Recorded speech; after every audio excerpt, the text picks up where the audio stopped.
All right, if you were to use a graphing calculator, the main graphing calculator that's available to you is using Desmos, the app on the iPad.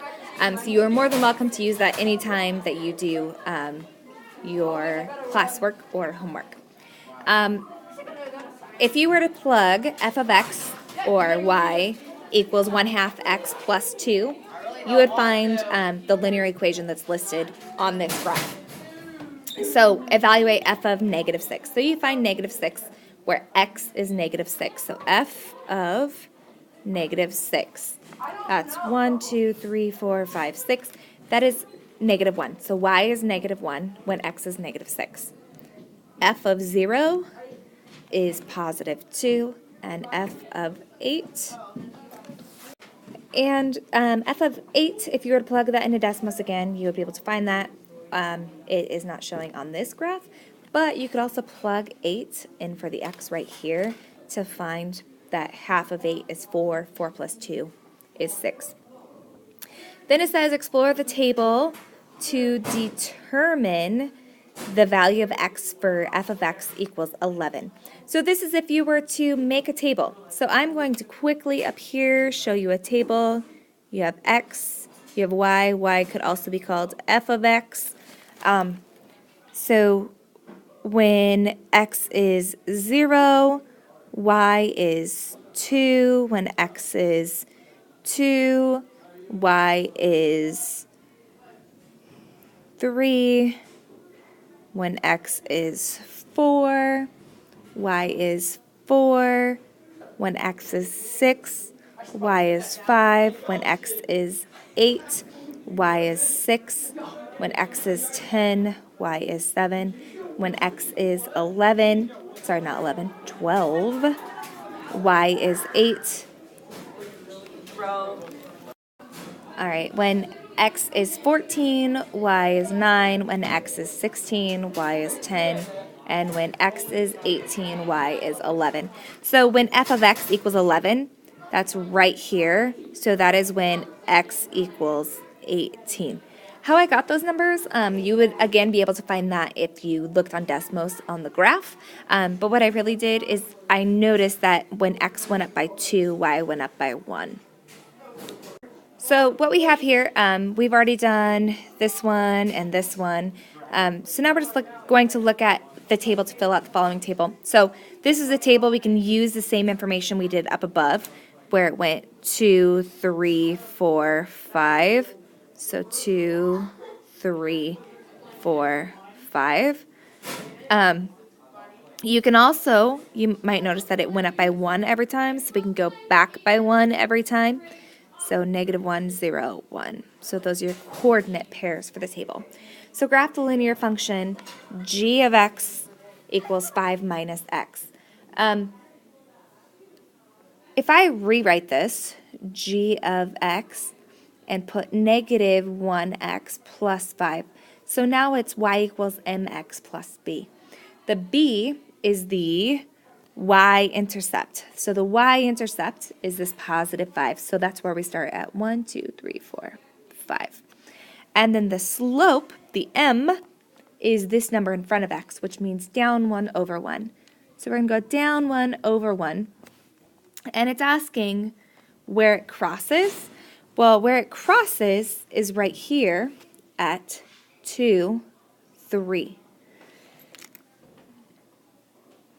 So now we need to show that 2, 3 is a solution to both equations. So in this equation, is 3 equal to 1/2 times 2 plus 2?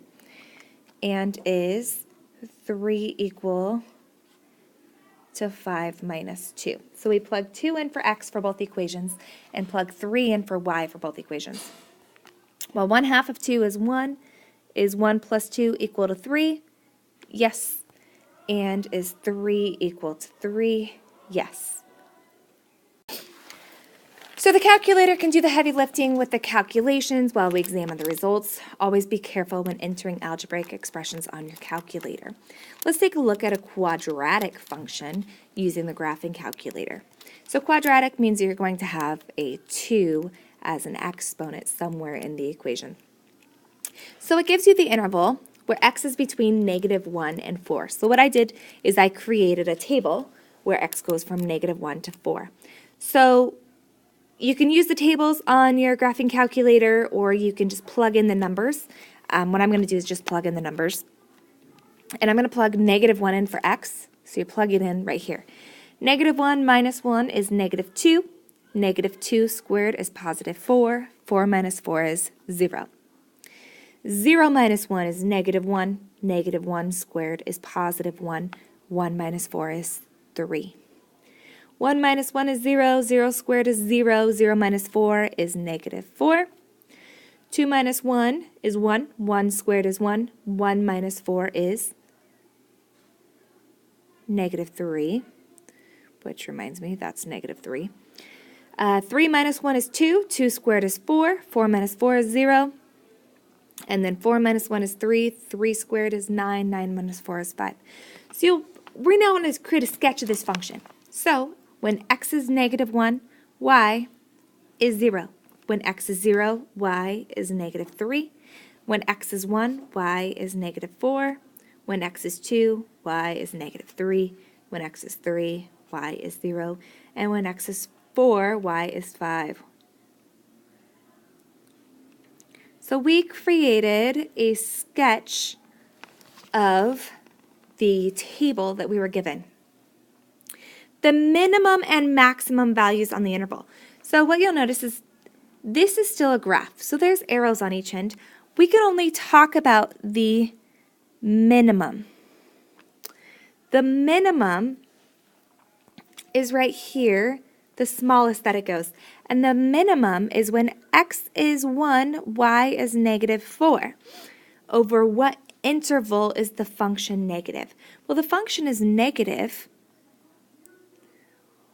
starting from when x is -1 until x is 3. We're talking about the part where it's below the x-axis. And then we need to talk about when it's increasing. Increasing is different than positive. Increasing is at what part is it going up from left to right. So the part from where it's going up is starting at the minimum and going up.